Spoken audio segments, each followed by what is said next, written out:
everybody! Okay, so this week I wanted to do some fun printmaking. So for this first challenge, I want to do monoprints. So monoprints are when you get to make an image just once.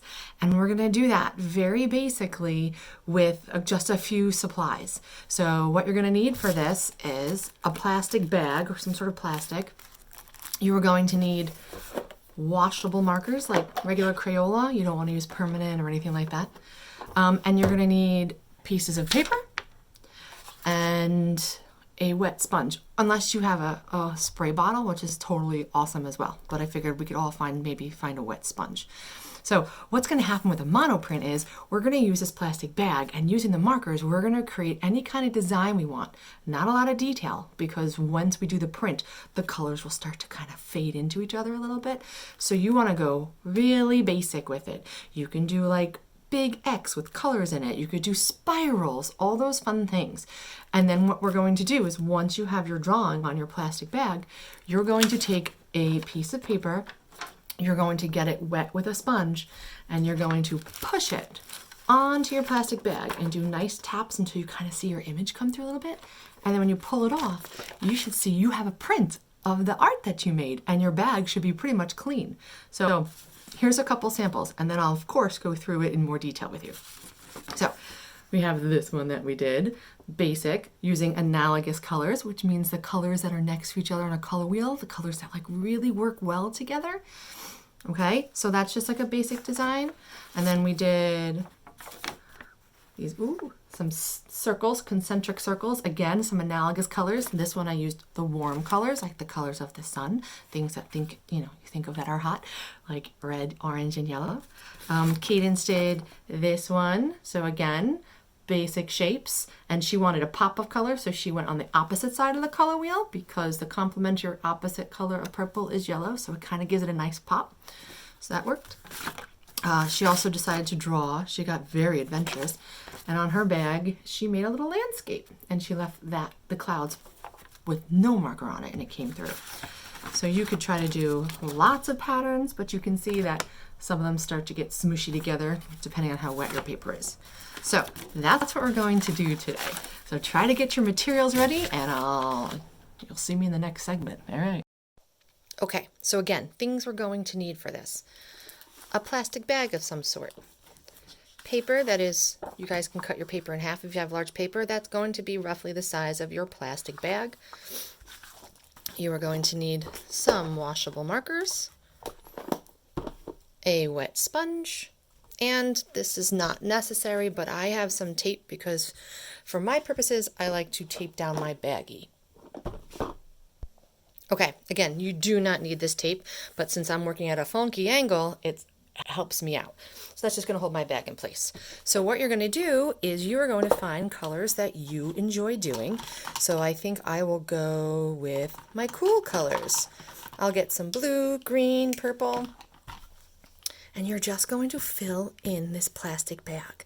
And so some basic things to do is try to think of, maybe we'll start off and go with our radial design. So we'll start from the center and we'll kind of work our way out. This is similar to it's exactly the same one I did, but with different colors when I did the warm colors. So you're just going to very gently draw all over your plastic baggie, like so.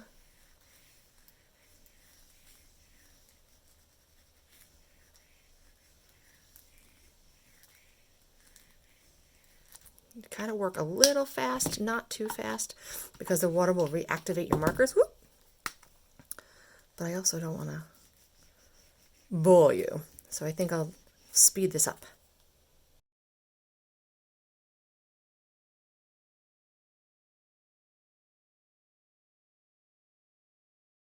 Okay, so I have colored this all in, and if you kind of touch it too, you'll start to see it's getting sticky, so it's drying. This is what you're going to do now. This is the fun part. You're going to take your piece of paper and you're going to get your wet sponge. Now do not be upset if this doesn't work the first time, because I tore mine the first time I did it. So it's all sorts of good, everybody.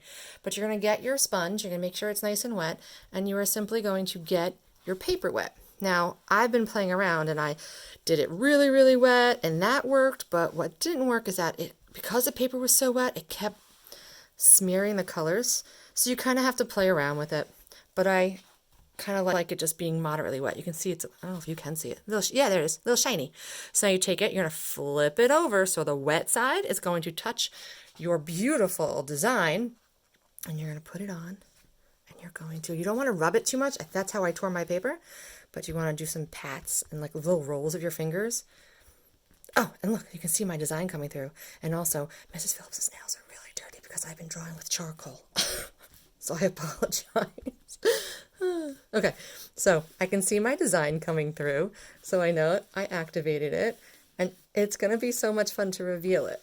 So here we go. Ready? See how my paper bag is clear, and ta-da! There's my design. That looks a lot like a lot of fun. I very much enjoy that. And then you want to lay it down flat to dry.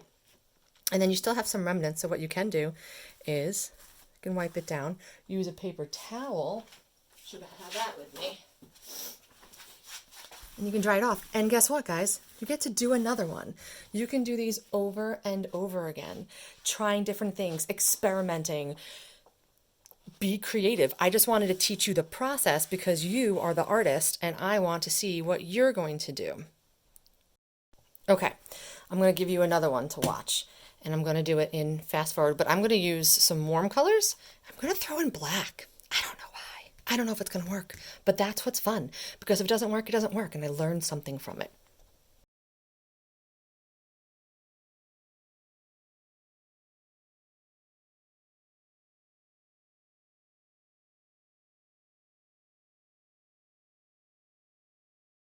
Okay, so I have my design. I haven't done one like this before. I'm gonna get my wet sponge, and again, getting my paper wet, but not like see-through wet and too squishy. You don't want to see puddles on there.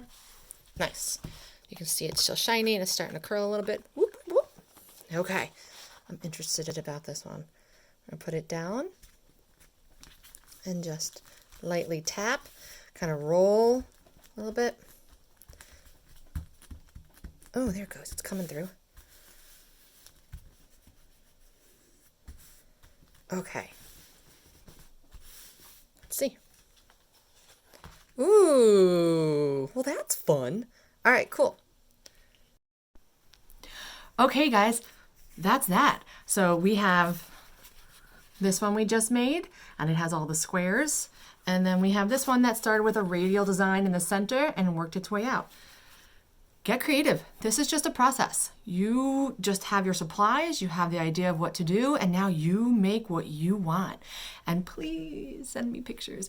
But when you do send me pictures, I am begging you, please, in your email or on Schoology, whichever way you're sending to me, first, last name, and teacher.